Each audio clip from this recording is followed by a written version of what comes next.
Well, and we're waiting for Trina. Okay, I'm back in, so we should be ready to Well, go, Chuck. Thank you.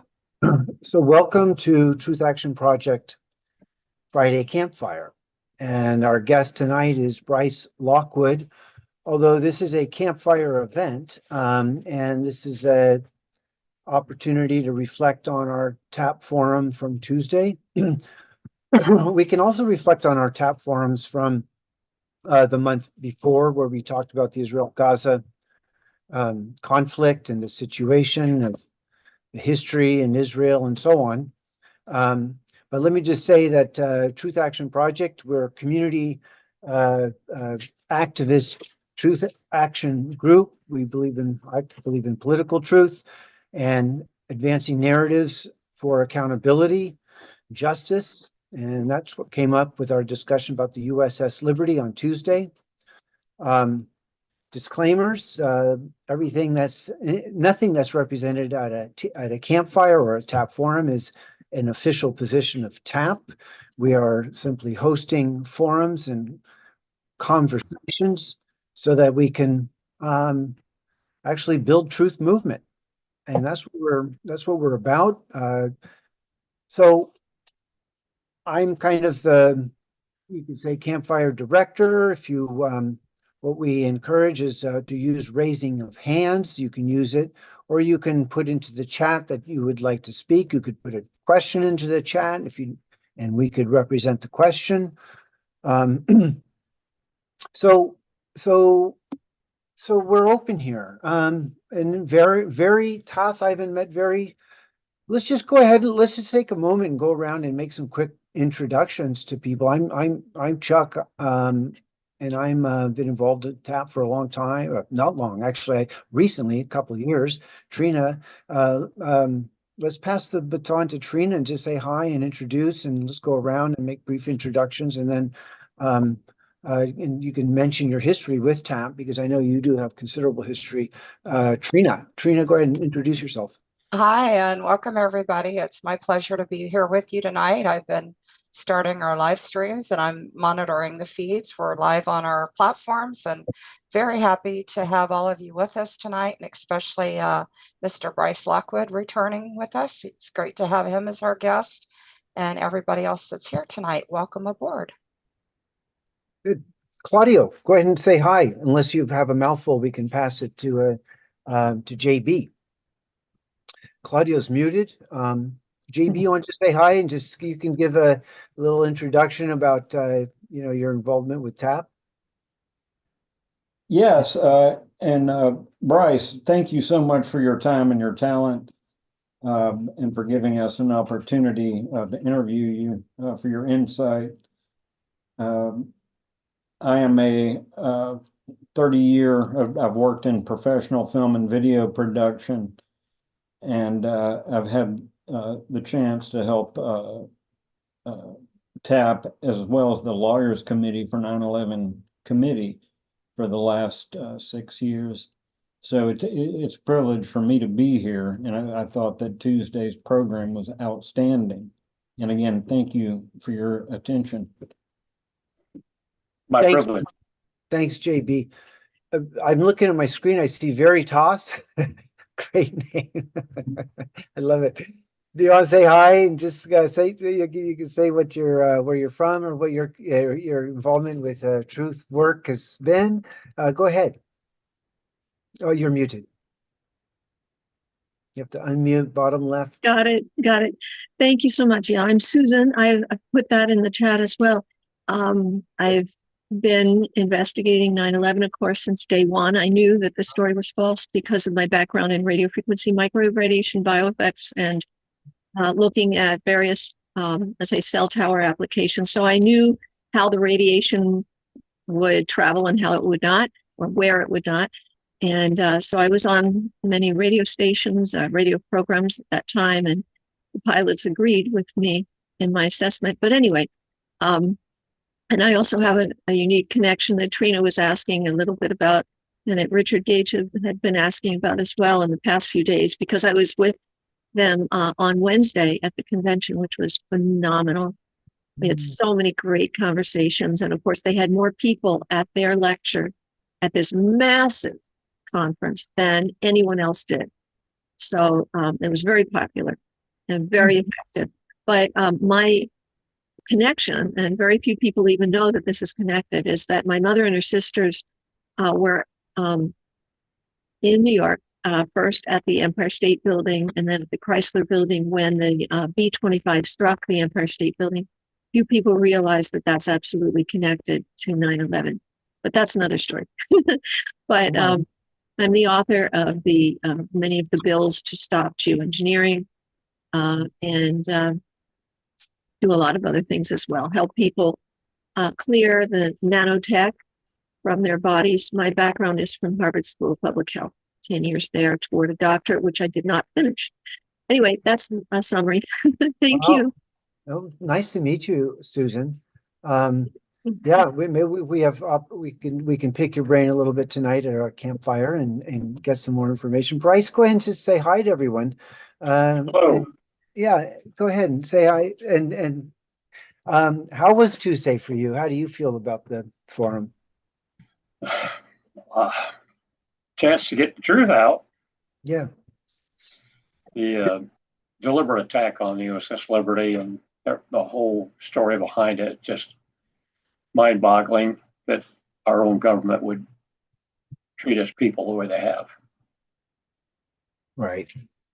And that's good. That's and we got that story out. So Lynn Wynn. I haven't met you, Lynn. If you're here, you could we're welcome to have you say hi, or you can come back. I wanted to thank Susan for coming in. She's also from Florida, I wanted to mention, so she's not too far from me. I hope we get to meet in person soon, Susan. And Lynn, I'm wondering if this is Lynn, our friend from Portland. I wonder. Okay, so when Lynn, if you come back around, go ahead and unmute and just say hi. I don't know if Claudio, are you still with Sandwich, or if not, you can unmute and say hi, and you can give some information about you've got considerable truth activism. Well, thank you, and hello, everybody. And Mr. Lockwood, I still would like to, connect with you because of your political ambitions, and I know I can help you. Anyway, so I'm Claudio Marti. I started I Am the Face of Truth. I woke up regarding 9/11, and when did I wake up, Trina? 2011. I saw World Trade Center 7 building come down in a video. And the funny thing is that people were calling in a radio show regarding, they were calling about 9/11, and the radio show had nothing to do with 9/11. And I was listening, and throughout 1 month, 3 people were asking the host regarding 9/11, what he thought about 9/11. And then the host would say, and I was blown away. He says, "No, it was an inside job." I said, "What? It was an inside job." So after the 3rd call, within a month, I says, "Okay, I got to look into this thing." So I just put in, just 9/11 was an inside job on the search engine, and World Trade Center 7 came up. And Architects and Engineers, Richard Gage. Richard Gage, by the way, he was, he was being attacked by trolls or something, and so they had made a lot of posts about him, and they called him all kinds of, like he's an infiltrator, or he's a bad guy, etc. So you got to get used to being slandered if you're an advocate and making enough noise that the bad guys don't like. They'll come after you. Anyway, but I saw World Trade Center 7 a building come down. I was in construction, and and I says that's a perfect controlled demolition. And after that, it changed my entire worldview. And I thought not that the event of 9/11, did it. I became a political activist right after 9/11. My cousin died when the first plane hit. I didn't, I didn't know she worked in the tower in one of the towers, and she happened to be working for Cantor and Fitzgerald. So it hit home, and that's why, and not only that, but Muslims were being targeted. I knew a lot of Muslims in my neighborhood. I'm from downtown Brooklyn. I lived there at the time. I saw both towers come down from the rooftop from a vantage point in Brooklyn. When they were coming down, by the way, we all said they're blowing them up. Because a building collapsed is asymmetrical, not symmetrical, and it doesn't do this. It doesn't do this explosion thing. When you blow something up, it goes like this. A collapse is just a chaotic mess, and then you got chunks, and for it to come down symmetrically, that we said they were blowing them up. And but after 9/11 truth, we've once I discovered, architects and engineers and so on, then we were right way back then, before we turned on the TV and before we heard the official story. Anyway, and then with time, I became I started a 9/11 truth movement using our avatars or profile pictures to spread awareness. And what else? I became after a couple of years, I discovered the Palestinian cause. And then after a while, I got to know some Palestinians who actually lived in Gaza. And I became a goodwill ambassador for their organization down there on the grassroots level. And we've been promoting 9/11 Truth. We've been promoting the Palestinian cause, USS Liberty, money in politics.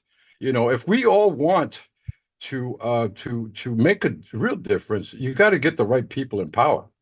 That's why Mr. Lockwood is so important. He's very hip to what's going on. That's from way back, since the USS Liberty, so he's the kind of guy that we need, in the government. And we need to stop supporting these corporate politicians who are maintaining the status quo of madness. We live in a world that is completely mad. And then us rational people that are looking, we're like, what the F, And I didn't use any Brooklynese, okay? Thank you, Claudio. Okay, and that's it. Okay, that's it. All right, bye. So if if Lynn Wynn comes on, just say hi, unmute. But I would like to, this is Campfire, so we don't have to talk, we can talk about everything. The intention of Campfire is reflect on the prior conversations, and I think what's interesting is the prospect of building a movement. And Claudio just observed, that Bryce, you're running for office, and I would consider, that to some extent you're kind of a political truther on the issue of USS Liberty, and so as I said, in TAP we're quite broad spectrum, and the themes of history that we're willing to look at. I'm curious to hear a little bit more from Susan. She said she went to a conference on Wednesday, and that I think she said Richard Gage was present. And when it's convenient for Susan, if she would share what the title of the conference was, and just talk about what you saw and what you heard, and what came up for you from that. I'd like to hear more.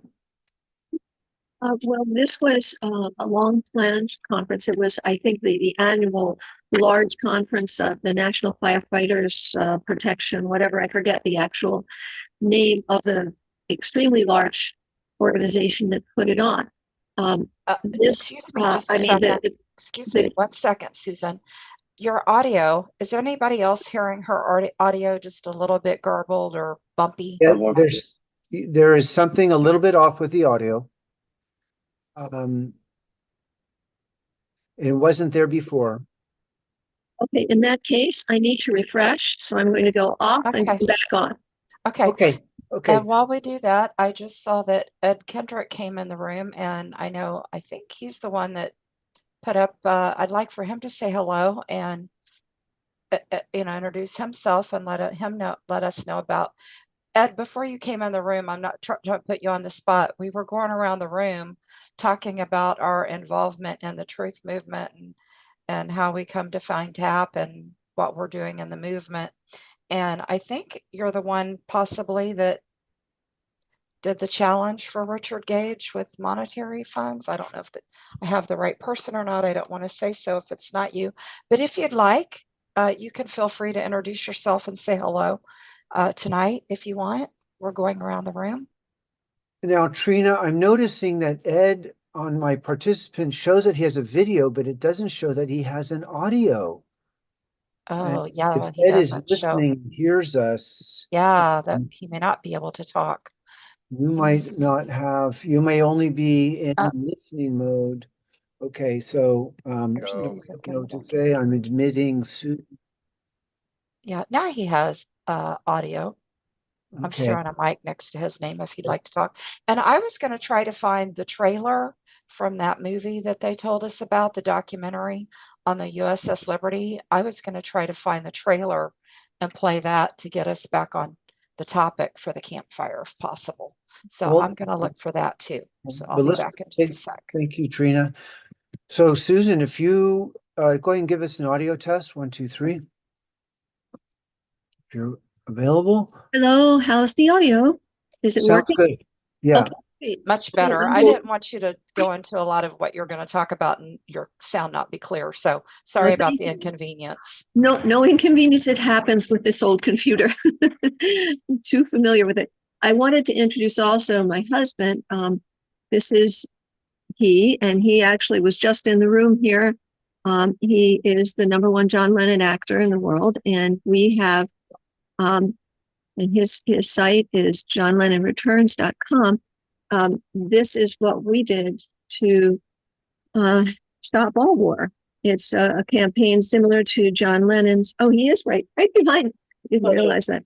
Okay, he's here.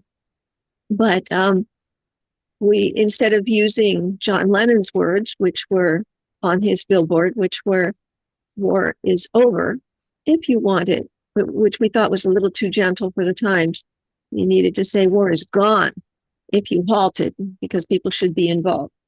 So this billboard has been up for some months in Times Square at the exact same intersection where John Lennon had his. And so we've been, and we have on the website, also on the homepage, various actions that people can take. And we expand the concept of war. Usually when people say war, they completely misunderstand or misrepresent the actual situation, which may be a one-sided attack. It may be just a horrible attack, invasion, and occupation that is almost entirely one-sided, as with the Palestinian situation.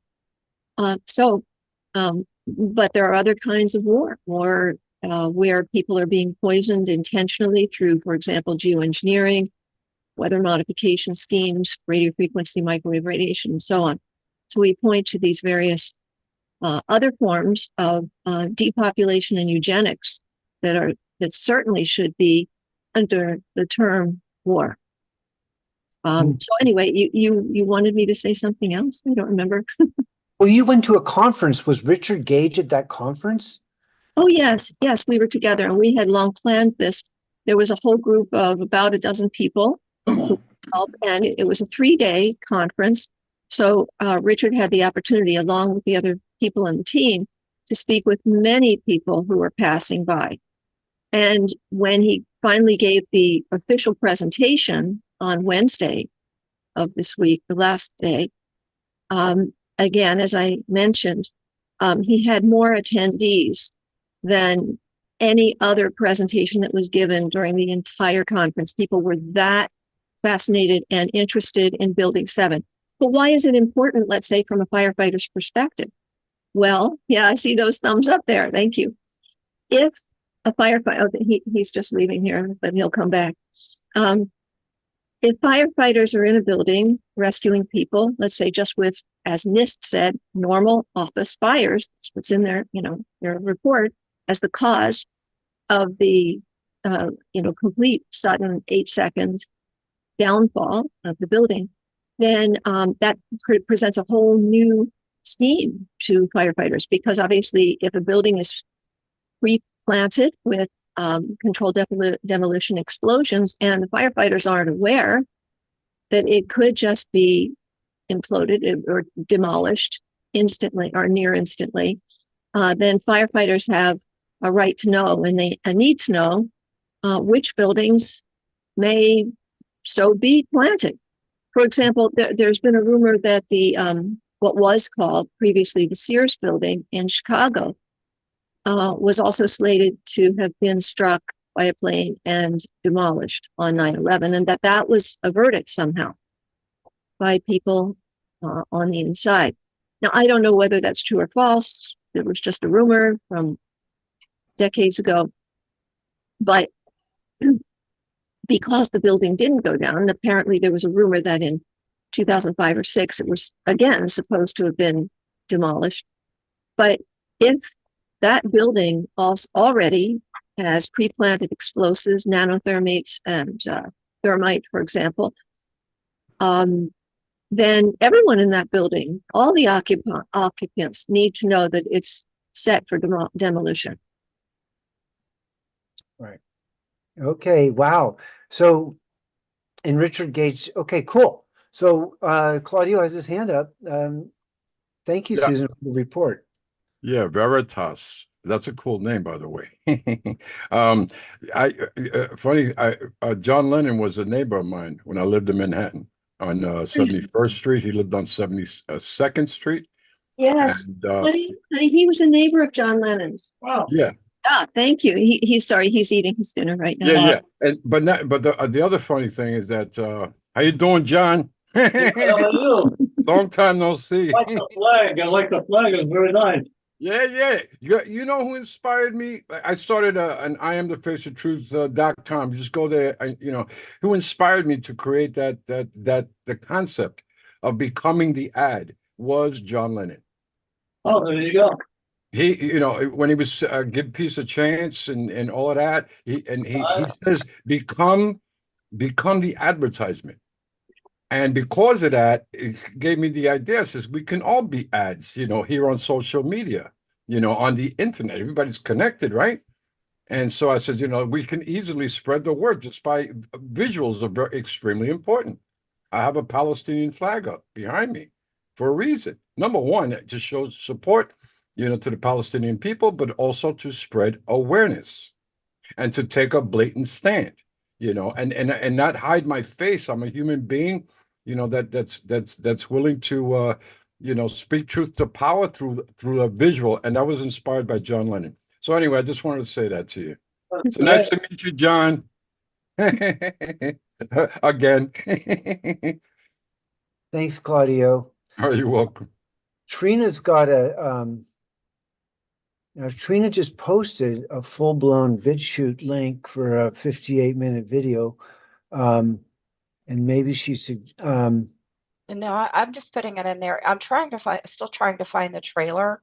I'm not suggesting we play it now, but I would like for everybody to know that it exists, and I'm digging up the other things that we have from the forum chat. I'm trying to find some various links right now.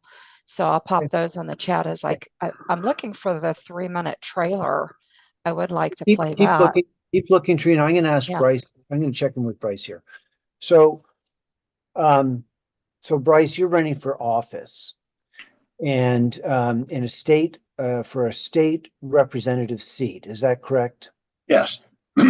Now, I mean, you're not running on your experience in the USS Liberty and demanding accountability. Is that an actual plank that you're advancing, or do people know your background, or are you just running on brick and mortar, fill the potholes in the street, get kids educated type stuff? How are you navigating the true political, what I call political truther stuff, with the brick and mortar? Actually, I'm running on women's rights, reproductive rights, health care, especially for rural Americans, rural Missourians, voting rights. There's an extensive attempt in Missouri, limit voting, limit hours of voting, limit access to voting. That needs to be allowed. Any citizen should have the right to vote. Health care and improvement of our highways. So those are, I catch your drift. So that's your lead. So, okay. So does your experience with the USS Liberty and the failure of your government to follow the Constitution and prosecute that crime, or do get some accountability for the crime on the USS Liberty, does that inform or any of your commitment to pursuing office?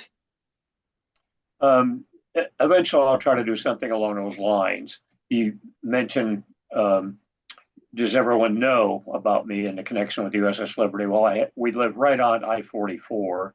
You could throw a baseball across it from my front porch. And I have a huge sign out front, right on the chain link fence. It says, remember 8 June 1967, USS Liberty, 34 killed, 174 wounded. Second sign says, by Israel, with a large Star of David flag. And the other one says, war crimes charges ignored. Okay, so there's no secret.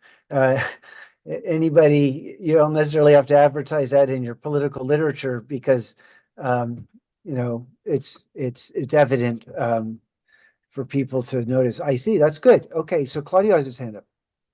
Yeah, I just want to say that it's good to get into.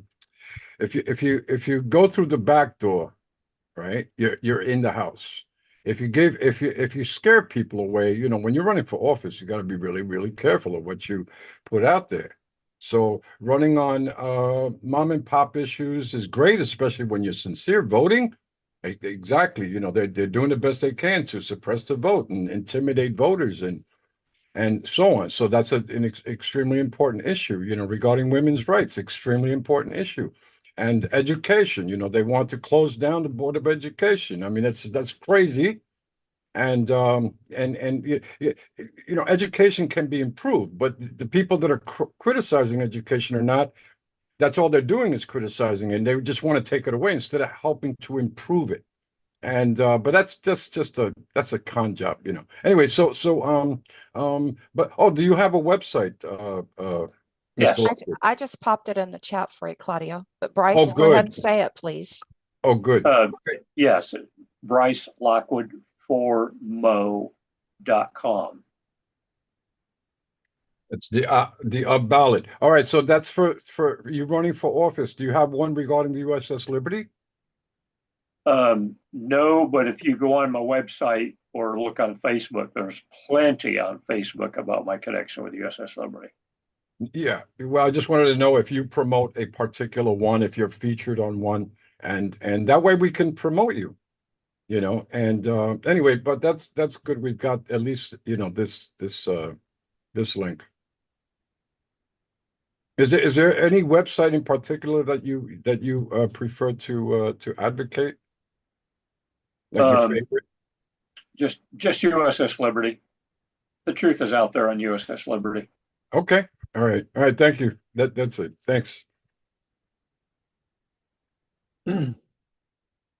Well, the forum before Bryce shared on the month before, we went pretty deep into the Gaza, Israel, and the problem of war. And I'm interested in, I see that Susan, and I invite her to speak to the problem of war and going beyond war, halting war. I mean, I do think that demand is one that, one, humankind needs to assert, not necessarily something just the truth movement needs to assert, but I think the truth movement has some good reasons why, to kind of critique the very nature of war, and we did have some interesting, insight. But what is how do you, Susan, then what's your spiel, if you will, on the problem of war and how to halt war? Well, you can see that if you go to the homepage of johnlennonreturns.com. A lot of what is written there, I wrote, but I'd like to say in this context with you gentlemen and Trina, that the concept of the false flag attack is absolutely essential towards stopping war, because the populace needs to know not to believe what they hear, right? Of course, the first casualty in war is truth. They need to know that, and they need to expect that if they're going to watch TV or listen to mainstream, even radio, they're going to be misled. I stopped watching TV at age 17. I felt I was kind of spiritually inspired to stop. I kind of instructed to stop. And so when 9/11 happened, my first thought, and I used to collect everybody's first thoughts, but my first thought was, oh, what are they up to now? They sort of meaning government and deep state and whatever. And then I saw immediately, the huge fallacies in the story, but I never looked at TV, and I determined that I was not going to look at any image of 9/11 for 3 months. And the reason was that I understood that the induction of fear removes people's capacity to discern truth, right? Once fear is blocking, then they simply accept what they're told rather than being inquisitive. So I intentionally looked at no image anywhere, not in the newspaper, nothing. And so I had a completely different experience than most everyone had with it. And then joined up, of course, with some of the best researchers from the beginning, Dick Eastman and Peter Wakefield Sott and Anthony Lawson, and others who were really digging in very deeply. So, but yeah, this is the connection. This is what we need in order to stop war. We need the population to understand false flag attacks. And this is why back on June 7th, actually, we had a coalition in Orlando out tabling and talking with people, explaining what happened. And, some will call it an inside job, and that is true, but it's also like 9/11, an inside-outside job, right? How differential is the state of Israel from the U.S.? Well, the U.S. is entirely infiltrated all the way up to the top and overtaken, right? So how do we express that this was carried out by the U.S. and Israel jointly, right? In fact, 9/11 was much more, in my view, Israel than the U.S. Because it was the people at the top positions at the Pentagon, particularly Rabbi Dov Zakheim as comptroller of the Pentagon and CEO of Systems Planning Corporation, where the U.S. military decommissioned jets were refurbished and given missiles. So he was primarily involved. In fact, I had a private talk with General Flynn about that in October, and he was very adamantly in agreement. So I'm sorry, I shouldn't go on longer, but thank you. Interesting. Yeah, thank you. Okay. I did find the sacrifice, Chuck, I'd like permission to, or would like to ask to go ahead and play the Sacrificing Liberty, the trailer. It's 4.25 minutes. And then I also found and then we can discuss that. And then I also found a 1 minute and 19-second video of Susan's husband. Time traveling John Lennon wonders what happened to peace on earth. So after I play the Sacrificing Liberty, I'd like to play that short clip. Go for it, Trina. You're going to share your screen and do that. Yeah. So welcome in, Mark. We've already went around the room and introduced ourselves and said hello. So I'm sorry you missed that opportunity, but we welcome you tonight. Trina? So, yep. Yeah, could you just play the first video, and then let's, let's talk about that one and before you play another one? Yeah, that's what I had planned on. Okay, all right, that's it. Yep, yeah, no problem. Let me just make sure I have the sound shared. And need to take jump over here, full screen.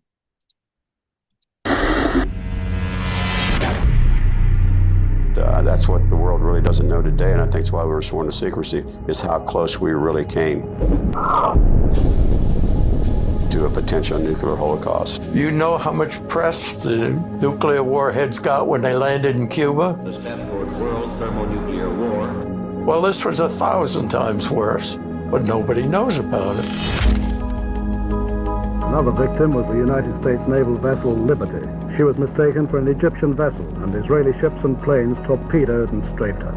The story of the Liberty is not a whodunit, it's a whodunit. The casualties were high, 34 American dead and 75 wounded. There were arguments later about how the error happened. The reality of what happened is it was not a mistake, and they wanted to sink us, and what does that mean to this country? Case closed, mistaken identity. We're very sorry. Is there anything else I can help you with? Well, there's no question. It was a big cover-up from the top on down. What did we do wrong? Why are we being labeled the bad guys and we can't talk about it? For the next 40 plus years, I never said anything to anyone. No. Never. I knew it would be the end of my career if I said anything. In the Naval Security Group, everything was secret. So just one additional secret you had to keep. You just couldn't talk about it. It was such a secret, and with our lives threatened, and who knows if they were monitoring us or doing whatever. You ever repeat one word about the USS Liberty and who did it to you, I'll guarantee I'll see you in Leavenworth or worse.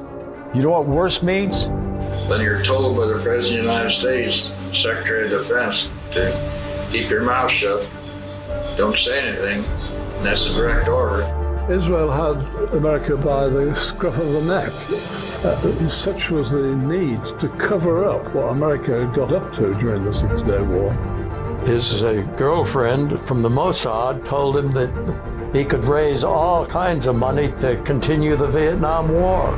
He had been contacted by a man with a hoarse voice who said that he'd been a pilot that attacked at Liberty, and suddenly he disappears. There's no record. You can only suspect that it was as he feared. They deported him, they turned him over to the Israelis, took him back to Israel, court-martialed him secretly, and maybe have executed him. The Liberty is a microcosm of this much bigger problem in the Middle East.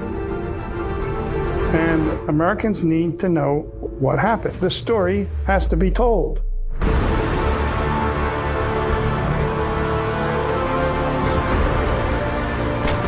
And so that we were under attack by unknown jet aircraft.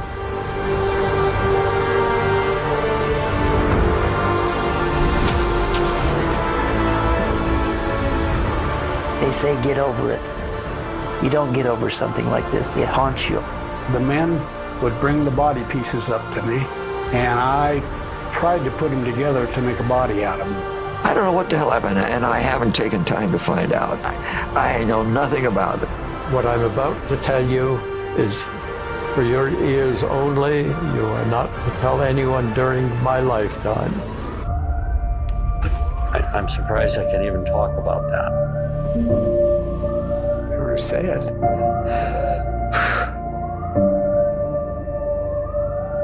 That type of horror, your body is not going to remember. Your brain's not going to record it.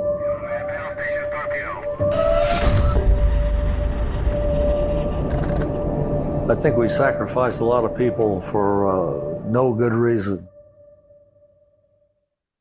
I am not saying anything about the Liberty, period.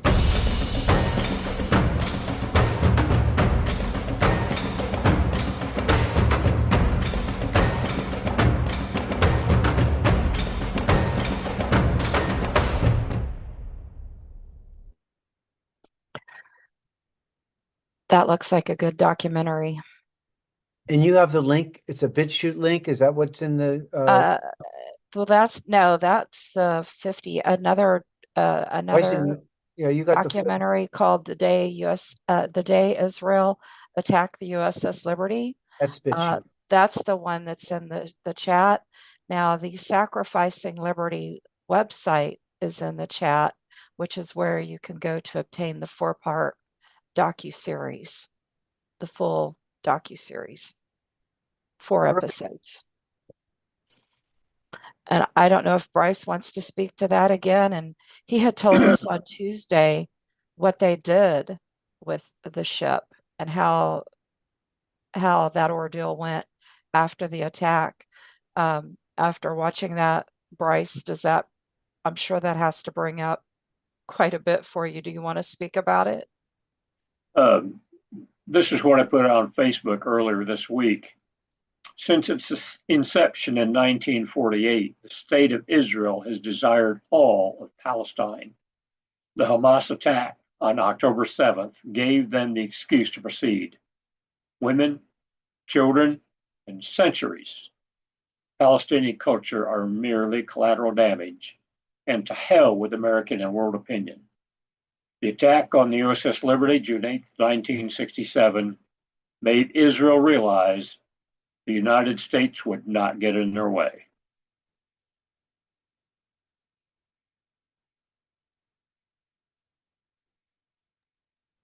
May I say something regarding that?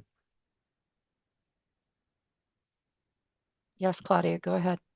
Yeah, you know, I for days, maybe, I don't know, weeks, months, and I says, how, you know, Israel has got the Israeli government. This has nothing to do with the Jewish people, which they always claim it's anti-Semitic. You know, they hammer that home. You know, everything is Hamas. Oh, you must be a supporter of Hamas. No, I'm not a supporter of any terrorist organization, you know, but, you know, I am a supporter of humanity and the truth and decency and stuff like that, you know. Anyway, like most people. And but they've got such a hold. The Israeli government has such a hold on our government with politicians, you know, AIPAC. Right now they're spending millions. This is on record. No, off record could be even more. But like over 100 million, you know, going after the progressives because they're the only ones that are giving, you know, the Israeli government any resistance regarding, you know, what's truly going on, you know, over there in Gaza, in Palestine, and they've been going after them for years. And but now they you know, they're taking it to the next level. And but those are the only politicians that are, you know, willing to speak up regarding, you know, a crime that is so crimes that is so blatantly obvious to, you know, those that, you know, that look into the, you know, the reality with what's going on in Palestine, that and then the way Joe Biden, you know, suppresses that and sides with Israel and by the way, Trump is no better. Like if Biden is a Zionist, he's a self-proclaimed Zionist, you know, Trump says he's the king of Israel. He gives Israel whatever they want. They're dying to have Trump in the White House, by the way, because Trump will just give them whatever they want, no resistance. You know, you want this, you got it, boom. You know, get the job over with is what he said, you know, regarding, you know, what's going on in Palestine. Get the job done, you know, to Israel. Meaning, you know, you want to take over, you know, Gaza, you want to wipe out the Palestinians, just do it.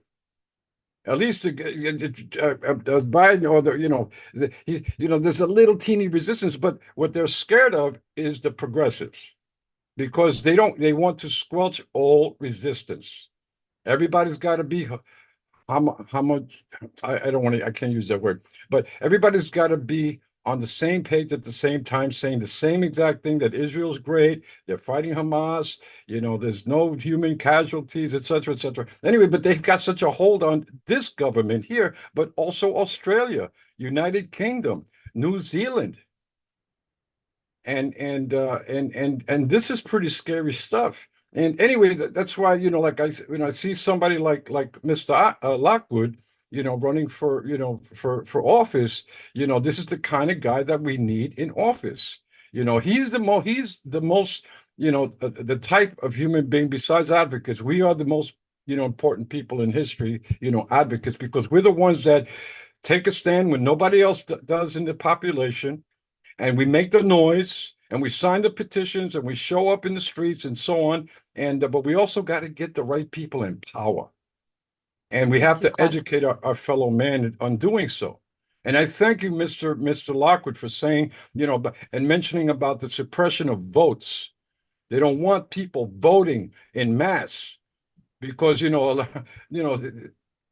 many people voting, this small group, this small cabal will lose power. And they will do whatever it takes. They got their foot in the door, and they want to stay there permanently. Look what they did to the Supreme Court. I'm not talking about the present one. I'm talking to one,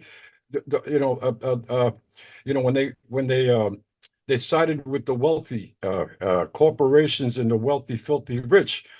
With Citizens United. It's okay to bribe politicians. When is bribery legal?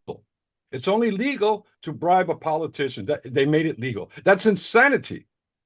And when I was a political activist, that was the thing that I was that's what I was fighting for. We got to get money out of politics. Special interests. Israel or China or major corporations. Some freaking crazy nut wealthy person can fund a politician so the politician can do their bidding. Thank you. And then you multiply that by every single politician that they can bribe. This is insanity. And most Americans are speaking up regarding the Palestinian cause.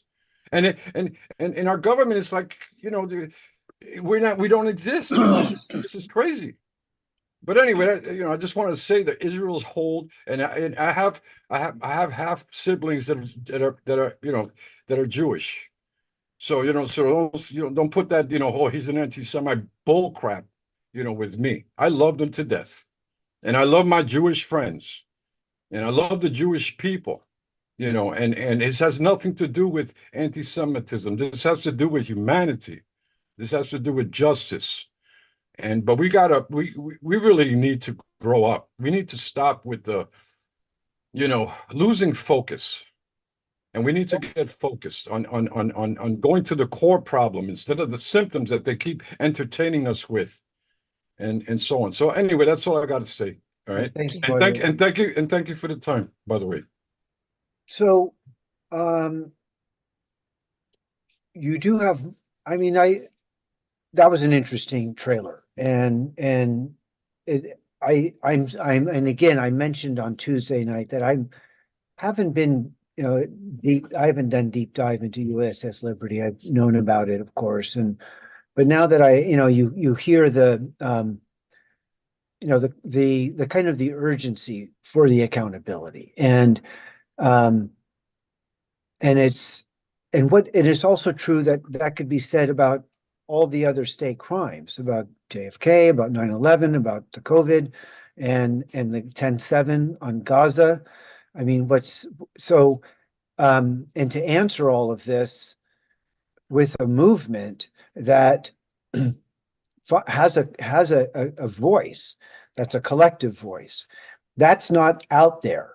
And I do believe that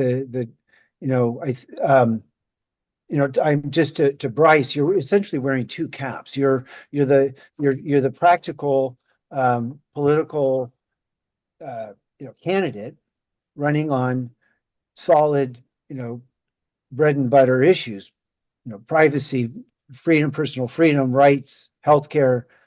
Let's get the road set, and I don't remember your other issues. So I think those are very much winning themes. It maybe and maybe not, because as you say, the Missouri populace is they have their own ideas about what's important. But there's a subcategory to all of this, and the subcategory to all of this is and this is where TAP starts in its mission, is that we've been lied to. We are lied to chronically by the authorities, and in the course of that line, there's this divergence from constitutional duty. And you said, Bryce, in the case of prosecuting the crime against USS Liberty, there's an actual provision to act against piracy. in effect, you were, pirated horribly. And for Israel had their state security, they call it, reasons, doesn't rationalize anything except it is the why of this. So people in the modern era living through the crises of what's happened and what is happening, then there's a secondary category of somehow using the truth imperative to drive issue, to drive policy, to make cause. And but for any individual and government to act on that, they need strong backing from people. They need a movement. And maybe at this point we segue over to Susan, or maybe to the video, Trina, that you have of Susan's husband, who's portraying John Lennon. And I'll say this, I met someone in this movement who observed that Lenin was probably assassinated. He wasn't just killed by a lunatic, but he was in fact assassinated because he was moving into the peace movement. And if Susan's husband is doing his work to kind of carry legacy, then it's beautiful, and I understand it, and I understand why that would be done. And I think that's that these are stories that we in Truth Movement need to be telling to take up language space and use this truth imperative to leverage for the real changes that we need. And again, we need to build movement because we need 1,000 people like Bryce. I have a theory that if we could line up 5 or 6 U.S. senators who would lead on basic good humanitarian values and political truth and demand for justice, 5 or 6 senators, 25 Congress, elected in one, and ran as a block, it could be very, very interesting what could be accomplished in Congress. And that would be true at state levels as well. So what does political truth look like in a big political project? Trina, you have another video to share, is that correct? Yes, I will. Are you going to do the John Lennon one? Yeah, it's only 1 minute and 20 seconds. Let's see it, because I think we should talk about John Lennon and the prospects of peace, and because the warmongers, if you will, have acted with impunity over my lifetime. I'm 60. I was born in 59. Okay, perfect. Let me get this started. We can go ahead and then continue our discussions where we're at on the Liberty. Okay, give me just a second.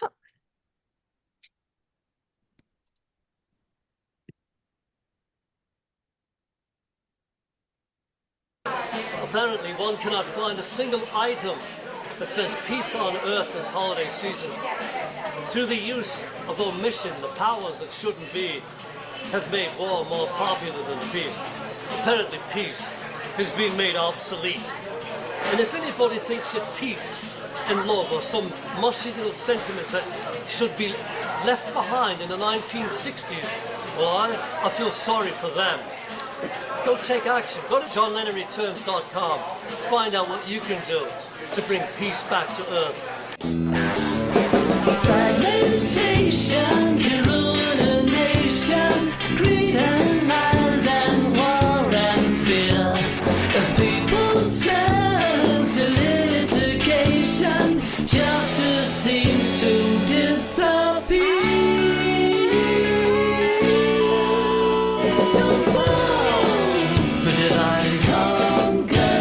Don't fall for the lies of brother. It's all reputation plunder.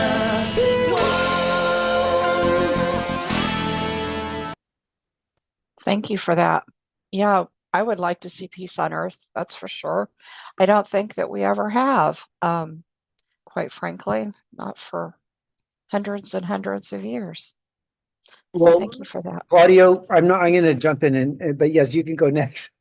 Oh, no, Well, I okay. wanted to give the floor to someone else that's Let's waiting go to to Bryce. speak. Ah, I wanted to give, we have somebody else in the audience I wanted to give the floor to as well. So, Bryce, did you want to comment on anything right now? The tagline that Israel uses and how many US presidents have you heard this from? Israel has a right to defend themselves, and that makes it all legal. The multitudes killed, the damage done. That makes it legal in the eyes of the world. Excuse me? Really? They're not defending themselves or destroying others. That's very well And the young people protesting at college campuses understand that, Bryce. I think that's at bottom what's driving much of that protest. And they've been unduly harshly treated by the authorities. But go ahead. Thank you, Bryce, for that. Trina. Yeah, I was just going to say, as all protesters now, you know, you even have to do any type of advocacy, you have to have a permit now. Or you're going to get ran off of property. I remember at the Ron Paul delegation conference, you had like a section that they allowed you up with barricades that you had to stand behind to do your protesting, but it wasn't on the path, where everybody was walking into the convention center. It was off the beaten path. So they really are trying to suppress and distinguish our voices. So that's even more reason to get loud. So anyway, I wanted to give the floor to Ed Kendrick, excuse me. I wanted to give him, he wanted to go ahead and speak. He's put several comments in the chat. So I wanted to invite him to come off mute and speak to us tonight. Thank you, Ed. Thank you for the invitation, Trina. I was a little clumsy on getting logged in. I still haven't figured out how to use the camera, except that's okay because I have a good face for radio. So we went through the introductions. I was preparing what would I say for an introduction, and finally figured out how to get the mic going, but you guys had passed that stage of introductions. So I'll talk about that morning of 9/11, and I had been in the house getting ready for work and had noticed the news about the first tower being hit. As I entered the freeway ramp, NPR that I used to trust and listen to announced that the second plane had hit the second tower. And I felt like a broad boot had stepped on my solar plexus, that there was this pressure from within the area of my solar plexus. And this is a personal experience. I don't expect anybody to fully identify with it, but from that solar plexus, I heard a voice. Deep good will come from this. And it was like an oracle had spoken to me about the impact of that day on human history. So that was the catalyst. I knew the building was something, something was really amok. And when the towers exploded, it was so clear to me what was happening that I retreated within for about almost 4 years to not talk about it publicly. I would talk about it with friends.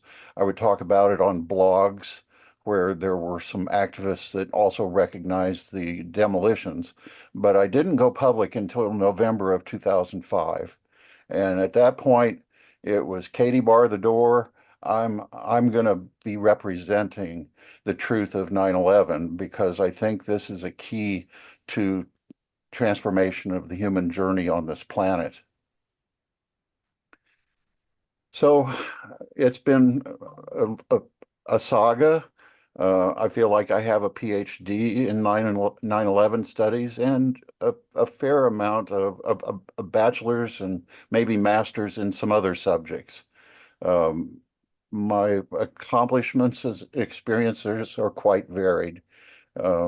anybody that looks at my Facebook profile would do so because they know where to find me, because Facebook has me shadow banned. And even so, I maintain some contacts with people.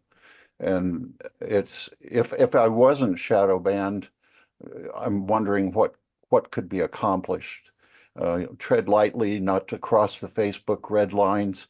They haven't banned me yet. I've had quite a number of warnings, but it seems that the truth isn't very welcome, especially because of and we all know it. It's the elephant in the room, folks. It's the thing that we can't talk about in being muted and posting some comments in the comments section. Please read them.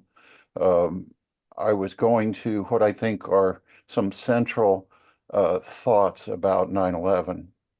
One direction, and I personally had a conference in March of 2017 with the Lawyers Committee for 9/11 Inquiry. They had taken notice of 9/11justicecampaign.org, which is my website, started in 2013, which called for a grand jury. And I provided the Lawyers Committee for 9/11 Inquiry with an Excel spreadsheet listing over 200 names and groups that I had found to be involved in the cover-up of 9/11. I was pleased to see the petition for grand jury, but I would also like to note that none of the material I provided to that attorney group was utilized. And I had also encouraged the attorney group to utilize the research materials, the extensive materials by Christopher Boleyn. And you will see nothing relating to Christopher Boleyn's work in the Lawyers Committee presentation in the Southern District, New York, captive court system. That's about all. I mean, you guys wouldn't want to hear everything I have to say. Oh, that night on 9/11, as I was blogging on a dental group called Internet Dental Forum. Think about the abbreviation, Internet Dental Forum. It was a dental group out of Scottsdale, Arizona.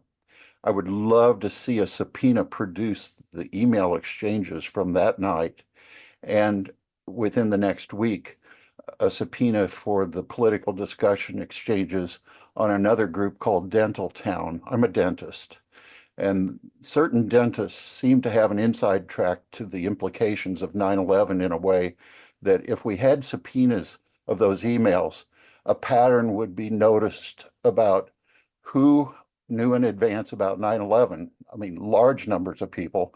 You go to the gelatin group, who were the artists, and they were on the 91st floor, and they had a wine and cheese party and invited people to get their pictures taken from a window, from a helicopter.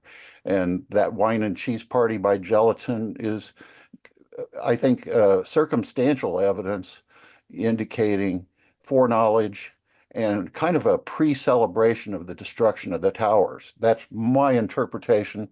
I'll post the E-Team wine and cheese party link.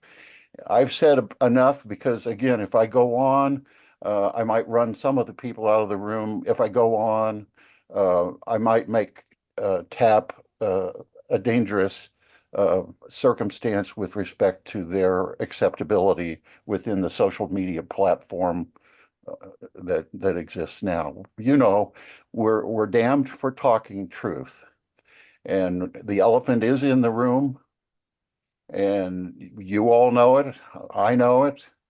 It's just that we're hamstrung. Especially this ancient atomic war. Go look at that and consider that 13,000, 25,000, how many years ago, advanced ancient civilizations may have been rebooted with a similar juncture of the clash of good and evil. And a memory, kind of like a genetic memory, may exist that keep us from wanting to fully confront the evil like you say you're about, like I say I'm about, but we may not want to confront it because of the risk of a Samson option. and a reboot of civilization, nuclear winter, ice age, great melt, great flood, and then a reinventing of civilization with their versions of what history is, which is all bunk. We've got a history that's been crafted to create a controlled slave society, in this case with several different religions that all have little key elements that fight among themselves. Blah, blah, blah. Thanks for listening. I don't know how good it is. By the way, every group I've participated in, every group without exception is infiltrated. And each of you know what I mean by that. Well, I'm let me interject on that point there, Ed, and just say, you gave us warnings that we've given you so much airtime that could threaten TAP.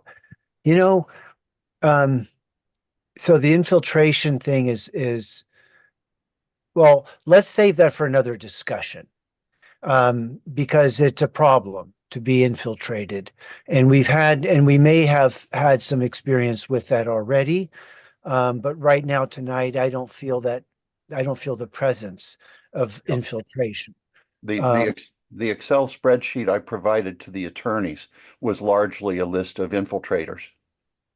Okay.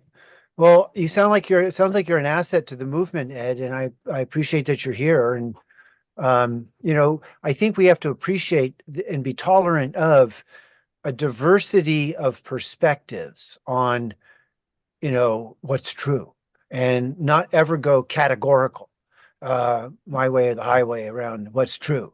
But for me, and I think in TAP, there's a kind of consensus that we don't need to know the gory details of anything, but we know enough to know that we're lied to, and that 9/11 was a crime, JFK was a crime, COVID's been a crime, and these other crimes, and 10/7 was a crime, USS Liberty was a crime.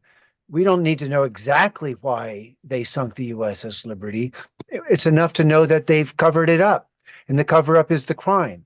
And focusing on that malfeasance is where I think, and this is something Susan talked to, and she's got her hand up, we should go to Susan, of how do we parlay our passion for political truth and getting justice and accountability into building a coherent narrative that is going to be attacked. It's going to be, it's been, and but that's, I'm interested in that. Susan, your hand is up. Please go.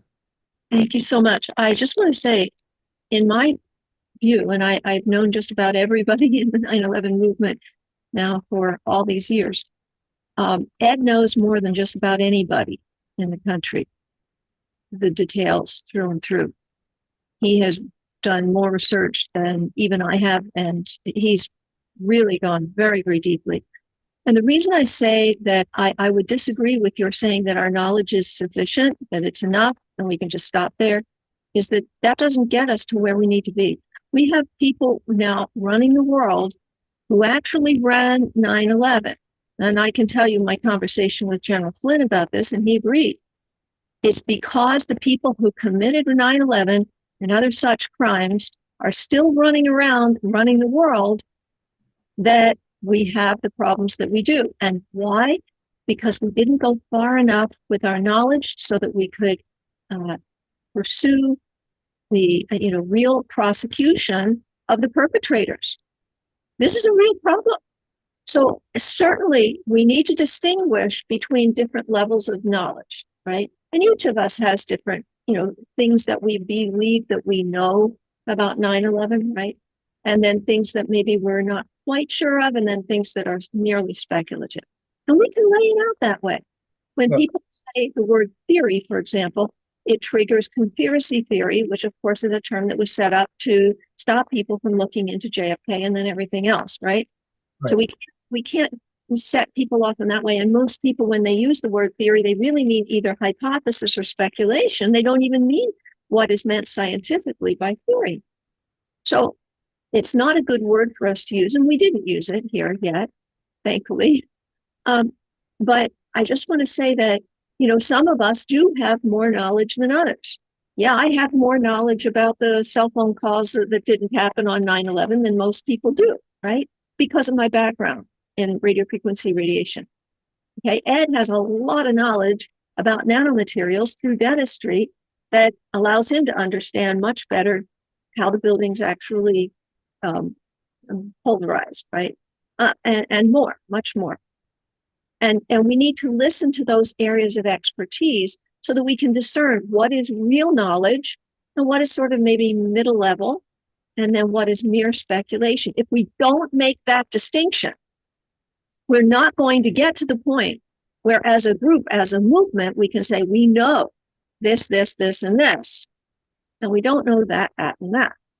Once we get to the point where we can say, yes, we know this, we know that Rabbi Dov Zakim was deeply involved in the planning and production of 9/11 as then comptroller of the Pentagon, and also as CEO of Systems Planning Corporation, where the jets involved, U.S. military decommissioned jets, were refurbished as UAVs, drones, and were used to go into the World Trade Center buildings. See, some of us have gone there and we know those facts, and some of us just say, well, no, our knowledge is enough and we don't need to know it. Yes, we do need to know more. We always need to know more. We need to be a curious species, not an incurious one. Yes, we know that the agencies are out there saying curiosity killed the cat, right? I'll be killed. That's okay. If need be, okay? He doesn't like me to talk that way, right? But if need be, I mean, we need people who will dig down and actually learn and actually then help others understand what we know and how we know it. General Flynn knew it when I talked with him, and he certainly went beyond with regard to October 7 too. We have so many indications with regard to October 7, and I should say 6/7, that there was complete foreknowledge. Mossad knew. I mean, even New York Times on December 1st published an article saying that Mossad was in possession of the 40-page planning document of Hamas for at least a year. Well, that means they're in on it, right? It's a joint operation, just like Israel and the U.S. on June 8th, 1967, a joint operation that we can kind of call a false flag because it was misrepresented, of course, intentionally in the media. We have to get to higher levels of knowledge. Thank you so much. I appreciate that distinction. I accept what you're saying, Susan, and the point of the prosecutions. I mean is the key point. In there has been no accountability, and the no accountability has bred the impunity of a power elite to do these atrocious things. So, but you know, I think about the Judy Wood, information and to explain the dusting, the pulverization, and we had a show, a top forum on Lahaina fires and DEWs and Bruce, and you should go back to the Rumble and find it and watch and Bruce, I don't remember his last name, talked pretty knowledgeably about the weapon, that capacity to affect what happened on those towers. What I'm talking about, when the cover up is enough, and there is enough information to get an indictment, because, or at least because you only need 51% of the evidence to show that something, a crime has been committed. You don't need to prove it. You just need to show that probable cause and that it's there. So that's what I'm talking about, not getting, but I think the movement has been become divided over over disputes about what's true. And that's what I'm getting at, is that we have to be tolerant of what's true and allow open-mindedness, but accept the urgency for demanding accountability and justice. And that applies to all of these state crimes. And I think that that the events of 1960 is not water under the bridge. It's not to be swept under the rug.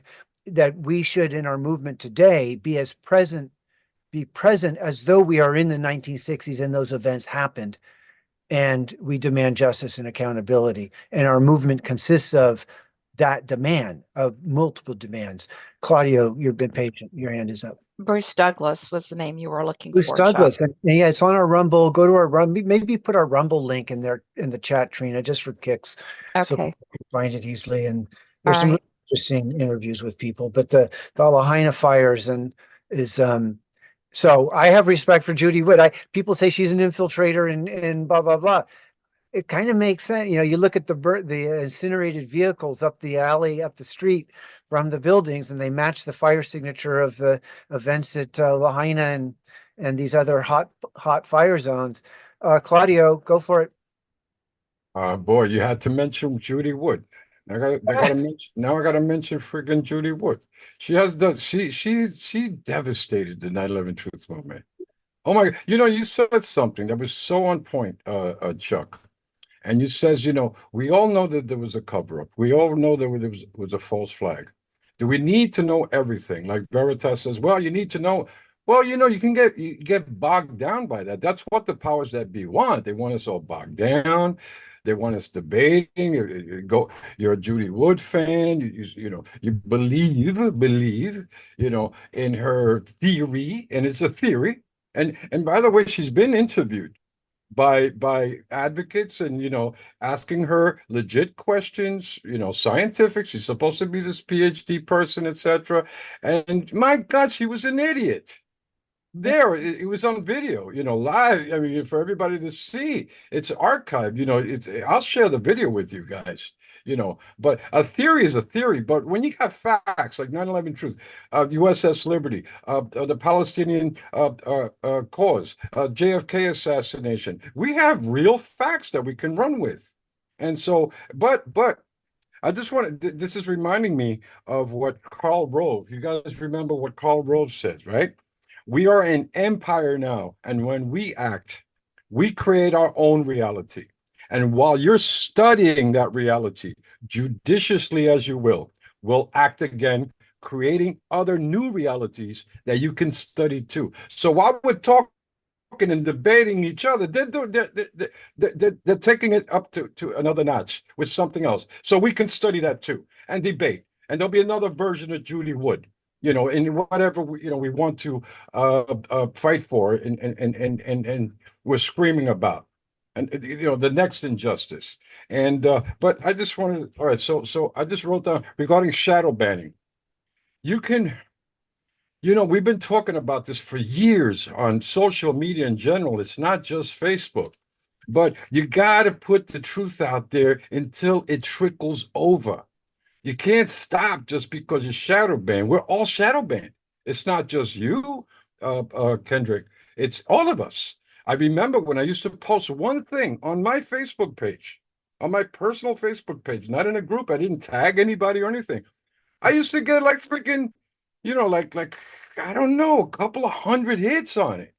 I didn't do anything. I didn't promote it. I just posted it on my Facebook page. And now today, barely anybody sees it. We are definitely shadow banned. The groups, we get no notifications. We got to dig, you know, to find each other's posts. And sometimes we get mad at each other because, oh, you're ignoring my post. No, I didn't see your freaking post. Why? Because we're all shadow banned. Anyway, so I wanted to touch on that regarding the protesters. What Trina says, they're legalizing, you know, obstruction of our First Amendment rights, you know, freedom of assembly and so on. But do you know that DeSantis, I don't know if you guys are a DeSantis fan, but I'm no politicians fans over here, left or right. I don't give a crap, except for the progressives. Okay. And try to wrap it up, Claudio. I am wrapping it up, Trina. Just give me a second, please. Okay. Okay. So it's illegal to run over protesters. It's legal. Is that insane? What kind of world are we living in right now, this second? Ignore it at your peril. The bowling, regarding bowling in the courts, that's giving a glass of water with a fire hose. Let's just get into the courtroom, show them the evidence about World Trade Center 7 and all the thermite in the other towers and so on, and you got your foot in the door. Then you could open up everything else. Christopher Boland's case can come in. That's called strategy. But you don't give a glass of water with a fire hose, you know? And so you mentioned Israel's involvement. Forget about it. That's it. You already know how compromised our government and the court system is regarding, Israel. So forget about, we bring in Bolin afterwards, after we got our foot in the door regarding the courts. And let me see. Time is a tool. We need to use it wisely. Something what Chuck said. We could study and get involved and learn every single friggin' fact. We're going to drop dead. Time is a tool. Every moment that we have is a miracle. We need to use it wisely. We need to use it strategically. And so whatever we do know, we need to put it out there. But we can get bogged down and study, it's like I'm not an architect, but I have an idea of what they do and so on. And anyway, so and that was it. Oh, regarding John Lennon, I just wanted to know that accent, he has a British accent, if that's your real accent. And do you sing like John Lennon? I wanted to know that. So that was it. Yes, he certainly. Well, the songs that you heard on there, that's me singing. So that answers your second question as well. So you're from the United Kingdom? We don't recognize United Kingdom. We recognize England. England. Okay, so you're from England. So they say thanks to construct. Okay. So you lucked out, Veritas. So you married John Lennon too. Anyway, that's all I got. That's all I have. Does Susan want to reply to some of Claudio's musings? And he was riffing off of my remarks, and I mean, it's interesting to hear what you have to say. And if you would, let's put the spotlight on you. I mean, how many facts do we really need to advance and I mean, can we get bogged down? I mean, or are you're suggesting we be nuanced and we be tactical and we have some distinctions, but is there a general overall kind of position the truth movement could assume around our stance on 9/11 and avoid the debates of how exactly did that concrete get pulverized in the Twin Tower collapse? Thank you for asking. I've actually been called upon for the past 35 years to advise communities how to be successful in their efforts, usually opposing their public officials, often opposing very powerful industries that come in and want to do something or other. And so I actually do a real good handle on how to win in those situations. You have to be ready to bring all truth to bear. And when you do, it has to be substantive, not just a matter of feelings or concerns. Concern, fear, worry, alarm, doubt. I tell people never, ever, ever mention any word like that in any public presentation. But the point is that you want to be on substantive ground. That means facts and laws, and you have to substantiate everything that you have. Now, there are things that are very substantiable about 9/11 that some people have substantiated. Chris Boline and has done great work. I've done some, and others, Dick Eastman, Anthony Lawson. I mean, these are people who substantiated the substance. And yet there are still people who will go out there and let's say we have a piece of paper, okay? And on this piece of paper, let me just hold up a piece of paper. Okay, this happens to be some of the stuff from the US Liberty that we were handing out last week. But anyway, and on one side, you have things that are evidence, right? That are generally understood as evidence, okay? In fact, tens of thousands of people saw planes go toward, and some of them saw a strike, and some of them saw penetration. And then you have tens of thousands of people experience very loud noise and vibration alongside those visuals. And then you have the Columbia University seismology showing the underground explosions and the strikes of the planes. And then you have the engine that came out of the same trajectory, the same video from out of WTC-2 corner and landed at Church of Mary, burning and broke the concrete. And all aviation experts in the first 6 years following 9/11 identified positively as a military jet, and on and on. You have things that are considered in a court of law to be evidence. And then you have on the other side of the page, somebody who comes along and says, that's physically impossible. That's physically impossible. That's physically impossible. That's physically impossible. Now, this was evidence that would be accepted in a court of law, right? And on this side, what the people who do this in order to wipe out every bit of evidence, what do they say? They claim that their deductive reasoning, well, that cannot have happened. That's reasoning. Evidence always trump reasoning. And people in the 9/11 movement are not disciplined about this. They're also not disciplined about what is primary, secondary, tertiary sources. But anyway, coming back to this. So here you have evidence, multiple evidences, right? You can question them. You can look into them deeply, right? But what they do instead is they wipe out every one of those evidences. And then rather than admitting that they're using reasoning, deductive reasoning to say, oh, that can't have happened. That can't have happened. It's physically impossible. They label that reasoning. I'm sorry, they label this evidence when it's not evidence. It's mere reasoning. Okay.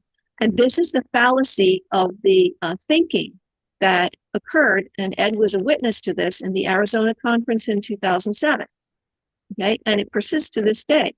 If we can all learn how to think and find out how we know what is true. I have a whole PowerPoint on how do we know what is true? You know, if we can do that, we will come together as more of one mind. I put in the chat earlier that, sure, the Lahaina fires, yes, they can have occurred by way of DEWs. That, you know, radio frequency microwave radiation is my area of expertise, right? However, what happened on 9/11 cannot have happened by means of DEWs, unless they were just sort of peripherally used in order to melt some parts of cars. But they weren't used for the demolition. So, and we know that positively, we can show that positively, right? But people have to learn to listen, and they have to want to know, rather than holding to some hero or other, right? Or some thing that they love to believe.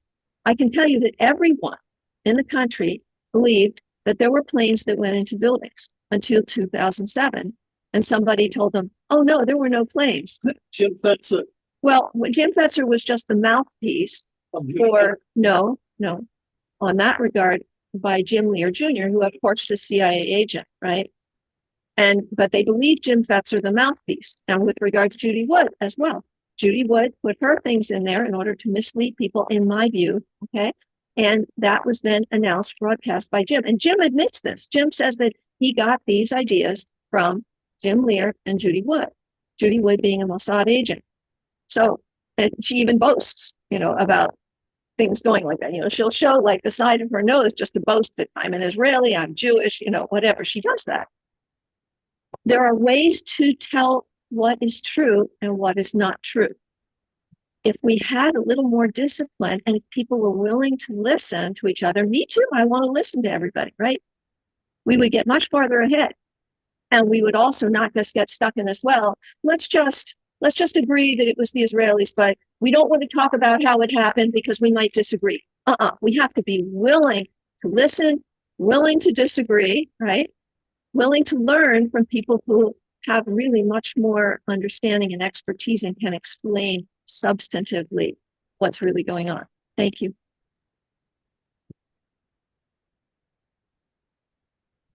Thank you. Good. So where are we at, Trina? We're coming on an hour and a half that we've been. Yeah. And we just lost Bryce just left the meeting as well. So okay. We didn't get to say goodnight to him properly. So I'm going to send him a text, but that's where we're at right now. Guess, yeah, we are at the bottom of the hour. So if you want to take so we kind of, you know, let me just observe, and Claudio has his hand up, that, you know, I hope that I know that Bryce, you know, 9/11 is not an issue he, you know, engages in. And he's pretty much, you know, his theme is an issue is the USS Liberty. But we've, you know, we're at Campfire, so we're free to kind of range. And I do want to acknowledge Susan, and I think we should have I think it would be appropriate for TAP to, you know, have Susan do her PowerPoint on how do we know what's true. I think that's a great exercise, and it's fundamental to what we do in our movement. And I appreciate her, her call for discipline and and some precision and so on. And that's, I mean, again, we could, I appreciate what she said about Judy Wood. But let's go to Claudio, and then we're going to loop back into others have things to say. I think we're in a wrap-up mode here. Claudio, what are you thinking?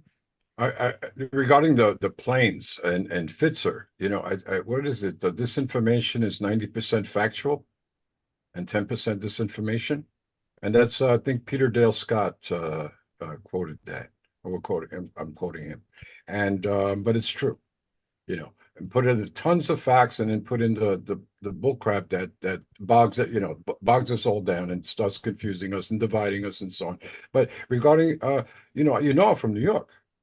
And so I have friends. I didn't see the planes. I woke up after the second plane hit, and my soon-to-be wife, my future wife, called me up, and she says, plane hit the World Trade Center. I was working late that night, the night before, and so I thought of I thought of the Empire State Building with the bomber that hit it in the 20s or 40s or something like that. Anyway, but then she says, but a second plane hit the other tower, and that says we're being attacked. As soon as that happened, I ran up to the roof.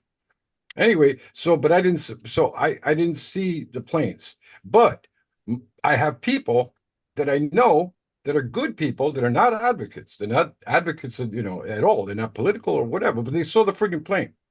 One of them was on the New Jersey side. He had to appear in court. And they after the I think the first plane hit, and then there was like some type of warning or something, and so he had a jury duty, so they let everybody go. They says, okay, everybody take off, something happened, etc. We'll resume this, tomorrow, so whatever it was. So there's a whole crowd of people went down to the promenade on the Jersey side, and you have you can see all of Lower Manhattan, and so he saw, and thousands of others on the Jersey side saw the plane coming and hitting the tower.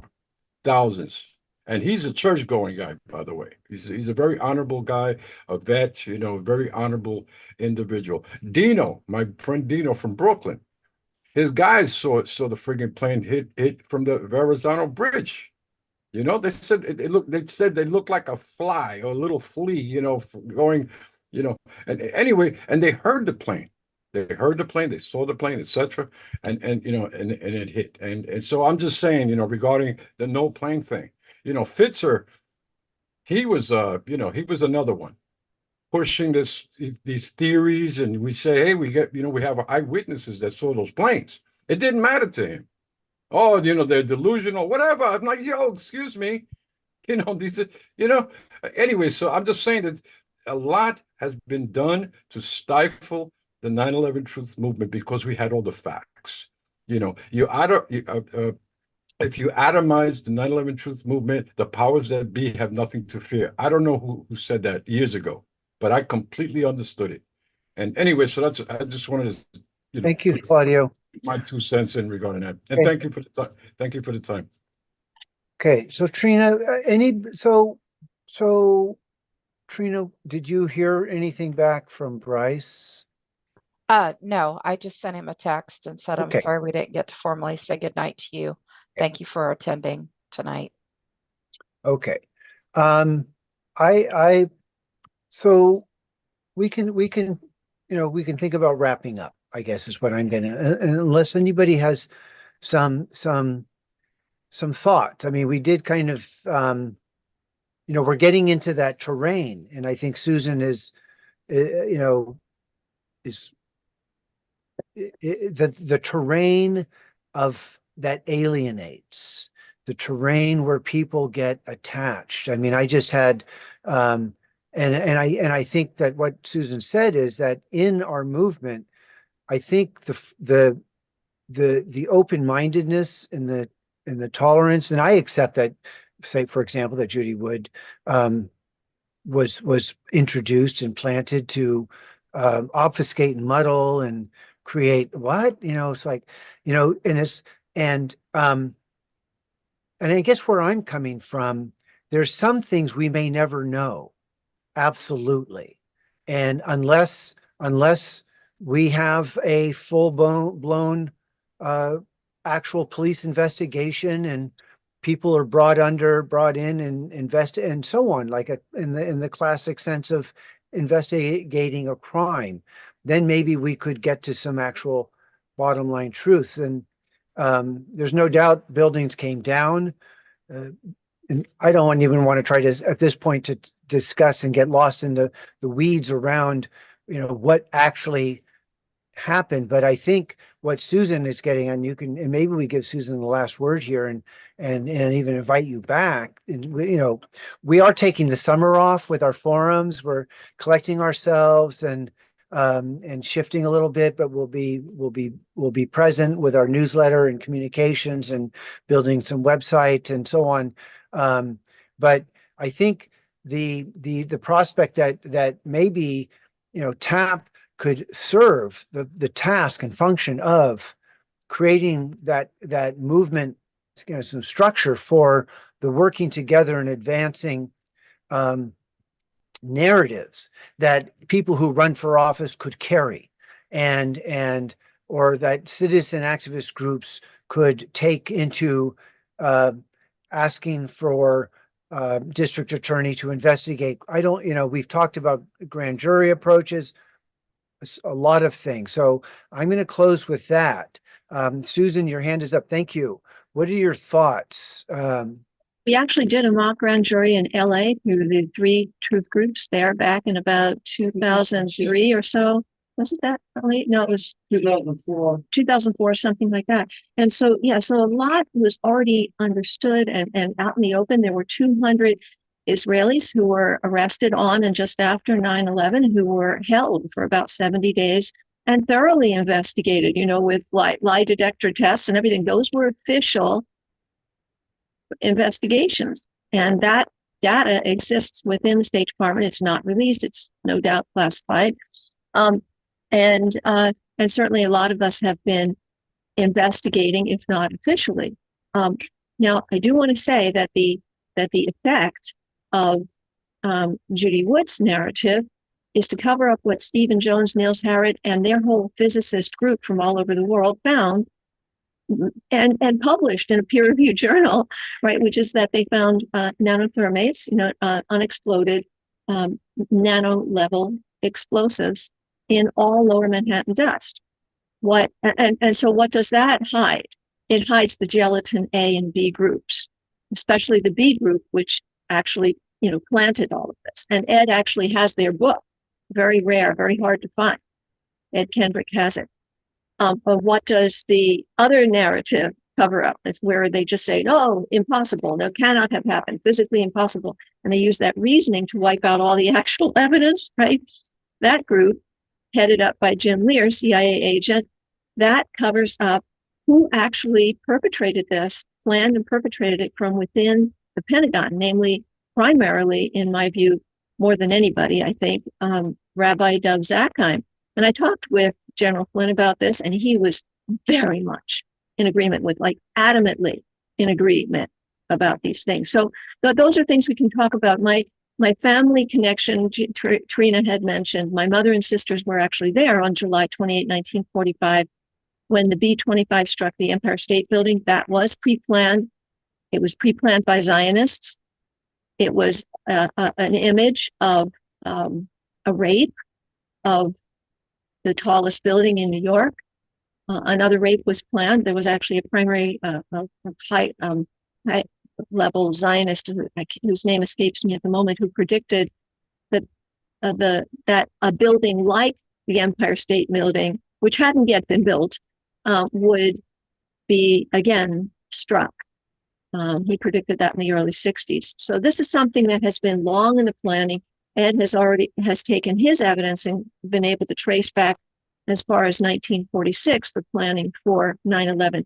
So these things are, when you connect these dots, you start to get a completely different and very powerful picture of what we're up against how we are, really infiltrated, occupied, and enslaved by those who control what is called the State of Israel.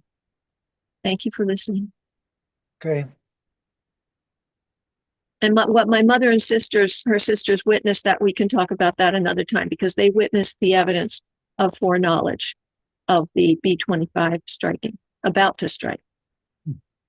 Interesting. And Ed posted the first predictive programming media that he knows of 9/11 is Jimmy Stewart and Double Indemnity, 1944. My God. Does everyone know how to save chats?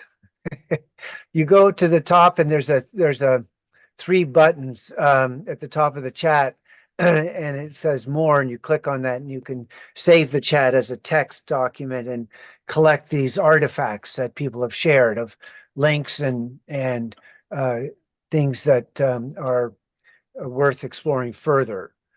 So I invite people to do that. Other thoughts from people, other kind of things for us to take away from our campfire tonight. Trina, Claudio, go for it. I would like us to discuss in a forum. I'll be the guest regarding politics, regarding our political reality, and what we're facing and how we can fight it and actually make a difference. But that should be a very core issue. I mean, the people in power are the ones who make the laws, who ignore the laws, do the cover-ups, do the wars, send our money where they shouldn't. When 90% of the populace of the United States says don't do it, they do it anyway. Those guys got to go. And but how do you do that? How do you make them go? Okay, so one thing that we've talked about, Claudio, is that TAP's a 501c3, so we can't endorse individual candidates. No, I'm not saying. I'm not talking. I know you're not saying that. Did I mention a candidate? No, I didn't mention a candidate. Claudio, listen to me. Just don't interrupt me. Oh, I'm sorry. I didn't mean to do that. I'm riffing off of your sense, your call, your invitation to TAP to host a forum that would be about how do we politically engage in building power to make some difference. And I mean, and maybe that's the broad question, is how do you do that? Through grand juries, through appealing, through protesting, through writing letters, or through fielding candidates that would actually speak frankly and honestly as we're speaking tonight. And if we could build a cadre, terrible word, but a group of these leaders so our movement needs individuals who are willing to stand up and lead, would do that if they knew there was an actual body of real mass of people that supported them. And TAP could somehow initiate conversation around what would this look like, because our movement, if you're going to run for office, you got to attend to the bread and butter, brick and mortar, stuff like Bryce is doing. But if we're going to be advancing people, I don't know. I have some ideas about this. So I agree with you, Claudio. We should do this, and we could host forums for people who would be who, I don't know. We have to talk about it. We can flesh it out. But take Mark before he forgets what he was going to say. Let me touch on Chuck. What he's saying. Hang on just a minute, Mark. I'll just Don't give forget.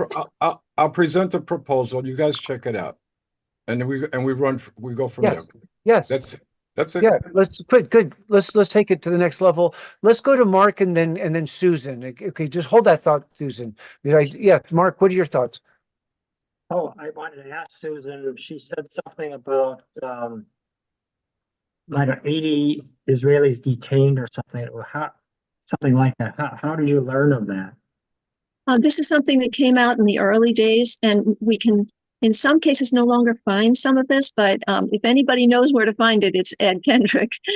But approximately 200 Israelis arrested, detained for 70 days, and obviously fully interrogated, by the State Department. And then finally, Tel Aviv pressured the State Department enough that they allowed them to go back home to Tel Aviv after 70 days. Now, there was an escape vehicle also. We don't know how many were on it, but it could have been hundreds more Israelis who did escape late in the afternoon of 9/11, despite FAA having obviously shut down all flights early in the morning. The head guy, administrative guy at FAA was, I believe, according to his assistant, whom I knew, was a dual citizen himself. So he may have made an exception for that El Al jet that left JFK Airport late in the afternoon, I think around 4:30 or so, and allowing, many of the Israelis who were probably involved to get back over to Tel Aviv. But I did want to say this. I have never seen TAP have any presence on the largest collection or strongest collection of people who already have a movement about all of this online, and that is gab.com. So you might want to just sign up a free account and find people that way, bring them into TAP, alert them to the presence of TAP, because there are many, many who already are way ahead of all of us, even, who could be very helpful. Have you heard of Gab, Trina? Have you heard of that group? I have. Yeah, it's another platform. Mm-hmm. Yeah, they built it from the bottom up. So unlike, let's say, Truth Social and Mike Lindell's site and all of these other platforms that were built on Google servers, where Google can then come in and decide to censor, right, from the bottom up, Gab was actually built foundationally from the bottom up completely for free speech. So although, porn and violence aren't allowed, everything else is allowed. And you'll see things on Gab that you will not find anywhere else. Some things may be offensive to some people, but it's the freest speech on the internet. Okay, so is that gab.com? Yes. And you can easily just sign up for a free account, and then you can take a look and just, even without an account, you can just look around, search, look through the groups, find out who's doing what.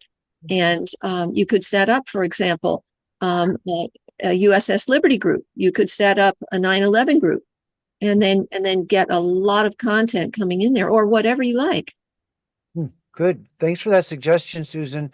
And so, Claudia, we're going to wait. We're going to go to Nita, and Mark still has his hand up. I don't know. Yeah. Did you get your... Well, a quick follow-up, and Anita had a remark of the Israelis you were referring to, Susan. Was this connected to those Israelis trying to sell art and stuff? Look, that's a completely fake story, right? There are a lot of Israelis that throughout the decades would pose as art students trying to sell art and would get themselves into government and high-level corporate buildings that way. This was a bit different because these were, and we should never refer to them anymore as art students, since we know that they're not, right? They were all Israelis, although some of them also had German and other passports, but they were very high-level engineers. They were professionals who were residing illegally in the 91st floor of the first tower, 911, okay? And they were there for apparently more than just the summer, although certainly through the summer. And just because they labeled themselves art students doesn't mean that we need to replicate or repeat or parrot that, right? So their work, obviously appeared in the coffee table art book that they produced afterward, which Ed does have.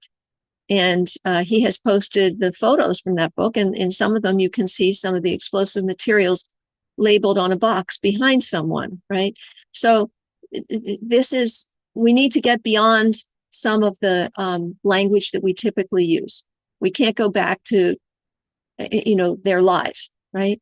Now, I do take objection to one of our very famous 9/11 truth writers, who always persisted in starting from some official media story and then winding his way out there from. I say, no, if you want to find truth, you start from evidence, you check out the evidence very carefully, You proceed just with the evidence, not using any of the claims of media at all. Thank you. Nita? Yeah, there was actually a New York Times article describing this group, and it described how they had built a platform, I guess it was the 91st floor, outside of the window and so on, which appeared to be sort of predictive programming. And I don't remember, but it had something to do with people jumping out of the window or something like that. It was a long time ago, but I was just surprised that there was an actual New York Times story documenting this whole thing right before. Of course, they didn't document. They persisted in, they embedded the lies in the minds of the readers. No, but what I'm saying is the New York Times documented that there was a group there. Yes. Doing this. That's what I'm saying. And I have the article somewhere in storage, but but most people that I've talked to don't know about that article. Did you see the article? Yeah. Long ago, yes. Yeah, that was well plastered all around the 9/11 community. Well, I didn't know anybody, and nobody I talked to in the 9/11 community had seen the article. So I think it would be important to dredge that up, actually. Absolutely. And Ed has all of that and much more. Yeah. I would point out one other thing too. Claudio, you were amazing. Okay.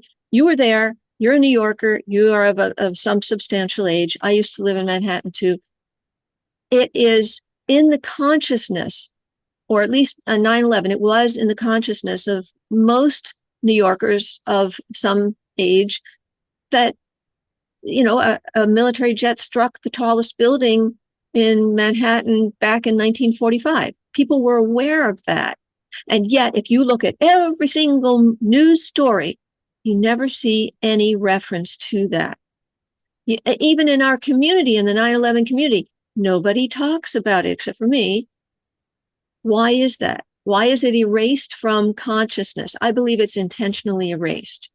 I believe one of the reasons it's erased is that in 1945, everybody identified very, very quickly, which they were not supposed to have done, that it was a U.S. military jet that struck. It's a whole other story about how that was supposed to have been a false flag. But be that as it may, people, once people learn that there were military jets that struck the towers in a kind of Northwoods operation that allowed the commercial flights to land at Stewart Air Force Base and these two jets to take off therefrom, then everything will start to align and make sense. It was CIA LAPD whistleblower Mike Rupert who left his positions and who heard from insiders and learned about all of this, including the 47 or so unprecedented number of war games and drills ongoing on 9/11 that were intended to confuse things and more. So, but yes, he learned about Stewart Air Force Base just northwest of New York as the landing and takeoff site for the replacement of the commercial jets with the military ones. But we would have thought of that, all of us, on 9/11, had any media source said, well, gee, there was a military plane that hit the tallest building before. Nobody said that. Do we know what happened to the people who were on those flights? Has there been any? We know a little bit. What Mike Rupert and others found was that when they were at Stewart Air Force Base, they were deboarded and then reboarded onto another flight, which was labeled Flight 93, apparently a flight that had never previously existed. Now, that flight was traced on the radar by its transponder out as far as Newton, Ohio, not Shanksville, Pennsylvania, all the way out to Ohio. At that point, it turned, transponder went off, and it landed at Cleveland International Airport, where it went away to a faraway hangar, the airport having been evacuated in anticipation of that flight landing there. Now, what happened beyond that? I think most everybody, unless they're an insider, is merely speculating, and I don't like to speculate. Did any of those passengers ever reappear? No, but one did reappear from Flight 77, and that was Barbara Olson. And she was found in 2004 crossing a country border in Europe with way too much cash on her person She was detained for that reason. And then after that, she kind of reappeared again. Same person, same look. It's just that she had a little tweaking. Instead of her eyes going down like this, they now went up like this. She looked a little bit older and had been given a new name and a new background that wasn't credible. Mm-hmm. So yeah. But the thing is that there's a lot more to say about all of these things that many people have looked into so well, so that we don't have to sort of follow a leader about it, but that everyone should be able to look into carefully. Well, it should all be put together in a book. It should. And Chris Boleyn obviously has done a lot of that. He's put up together enormous amounts of material in his books. But is he still putting anything out? I haven't heard his name for years. No, I mean, I haven't heard of his putting anything out recently, although a close friend of his was at the convention this week in Orlando. So he's still very much conscious of what's going on. He's still around. Mm. Claudio? I believe he's in Sweden. Okay. Yeah, Claudio? we miss having Christopher around. By the way, I was just going to say that if you're looking into the Israeli angle, that Bolin, his books, his materials, his videos, he has tons. We have a video on the I Am the Face of Truth YouTube channel, where he does a presentation. But he really did his homework regarding the involvement of the Zionists and the neocons here in the United States. And well, they're Zionists, here in the United States too, but the Israeli connection, the whole thing, and the participants. So you should look into his work. That's regarding what Mark was asking before. That was a well. Okay. I think we're going to end our recording, and then we can chit chat a little bit. But let me, unless there's any urgent final thoughts, Susan, you've been a treasure trove here, and I appreciate that you've been present tonight and meeting your husband and I think keeping Lenin's message is powerful, and it's a beautiful, beautiful project. Thank you, everybody, for coming tonight. Okay. So I'm and again, I'm Chuck Fall, and I'm with TAP. Trina is on the team, Claudio, JB, and we're all delighted that we had this. And I feel that we actually had dialogue and advancement of thought, and this is something we value. And we got ideas for other forums to keep this conversation and building movement, and that's what we're committed to doing. So I feel very good about our conversation at Campfire tonight. Trina, final word, and then I'm going to end the recording. No, just thank you, everybody, for coming, and we look forward to being back with you as soon as we can. And we'll stop the recording, we'll stop the live stream, but if anyone wants to stay and talk for just a few more minutes longer, we can do that. So I'll